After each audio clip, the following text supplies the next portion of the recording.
സൈറാസ് tasty ഫുഡ്സിലേക്ക് എല്ലാവർക്കും സ്വാഗതം. ഞാൻ ഇന്ന് ഈസി ആയിട്ട് ഉണ്ടാക്കാൻ പറ്റുന്ന ഒരു ചിക്കൻ റോസ്റ്റിൻ്റെ റെസിപ്പിയാണ് ചെയ്യുന്നത്. അപ്പോൾ നമുക്ക് വീഡിയോയിലേക്ക് പോകാം. അതിനു വേണ്ടി ഞാനിവിടെ ഒരു പാൻ എടുത്തിട്ടുണ്ട്. അപ്പോൾ അതൊന്ന് ചൂടായി വരുമ്പോൾ അതിലേക്കൊരു 3 ടേബിൾ സ്പൂണോളം ഓയിൽ ഒഴിച്ചു കൊടുക്കാം. ഇനി അതിലേക്കൊരു 6 വെളുത്തുള്ളി ചെറുതായിട്ട് അരിഞ്ഞത് ചേർത്ത് കൊടുക്കാം.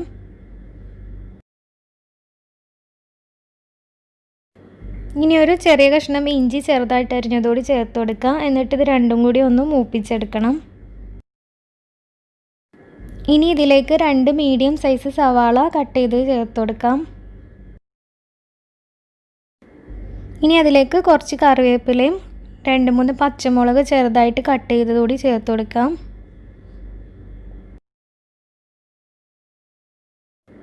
എന്നിട്ട് അതൊന്ന് മിക്സ് ചെയ്തെടുക്കാം. ഇനി അതിലേക്ക് ആവശ്യത്തിനുള്ള ഉപ്പുപൊടി ചേർത്ത് കൊടുക്കുക. എന്നിട്ട് ഇതൊന്ന് വഴറ്റിയെടുക്കണം.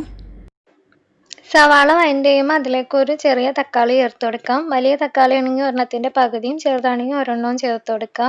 എന്നിട്ട് ഇത് നന്നായിട്ടൊന്ന് വഴറ്റിയെടുക്കണം.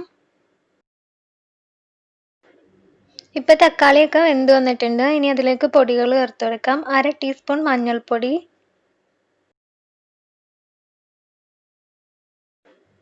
1 ടീസ്പൂൺ മുളക് പൊടി,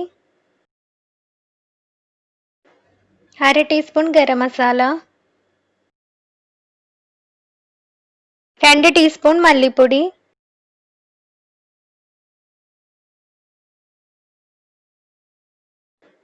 1/2 ടീസ്പൂൺ കുരുമുളക് പൊടി. ഇത്രയും ചേർത്തിട്ട് ഇത് നന്നായിട്ടൊന്ന് മിക്സ് ചെയ്തെടുക്കുക.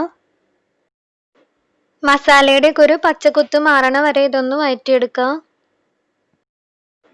മസാലയൊക്കെ നന്നായിട്ട് വഴറ്റി വന്ന് കഴിയുമ്പോൾ അതിലേക്ക് ചിക്കൻ ചേർത്ത് കൊടുക്കാം. ഞാൻ ഇവിടെ 1 കിലോ ചിക്കനാണ് എടുത്തിട്ടുള്ളത്.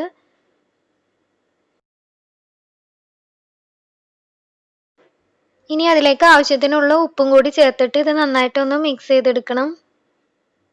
മസാലയൊക്കെ എല്ലാ ഭാഗത്തും ആവണ രീതിയിൽ നന്നായിട്ട് മിക്സ് ചെയ്തെടുക്കുക.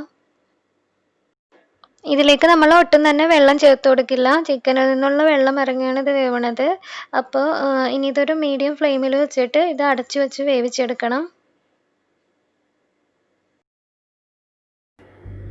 ഇടയ്ക്ക് മൂടി തുറന്നിട്ട് ഇതുപോലെ ഒന്ന് ഇളക്കി കൊടുക്കണം. എന്നിട്ട് വീണ്ടും അടച്ചു വെച്ച് വേവിച്ചെടുക്കുക. ഇപ്പോൾ ചിക്കനൊക്കെ വെന്ത് തുടങ്ങിയിട്ടുണ്ട്.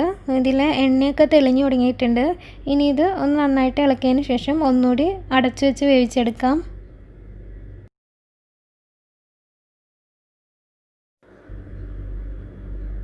ഇപ്പോൾ നമ്മുടെ ചിക്കൻ പാകത്തിന് വെന്ത് വന്നിട്ടുണ്ട്. മസാലയൊക്കെ നന്നായിട്ട് ചിക്കനിൽ പിടിച്ച് വന്നിട്ടുണ്ട്. ഇപ്പോൾ നമ്മുടെ ചിക്കൻ റോസ്റ്റ് റെഡി ആയിട്ടുണ്ട്.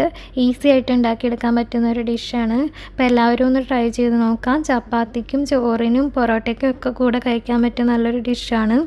അപ്പോൾ എല്ലാവരും ട്രൈ ചെയ്ത് നോക്കുക. എൻ്റെ വീഡിയോ ഇഷ്ടമാണെങ്കിൽ ലൈക്ക് ചെയ്യാനും ഷെയർ ചെയ്യാനും സബ്സ്ക്രൈബ് ചെയ്യാത്തവരാണെങ്കിൽ സബ്സ്ക്രൈബ് ചെയ്യാനും മറക്കരുത്.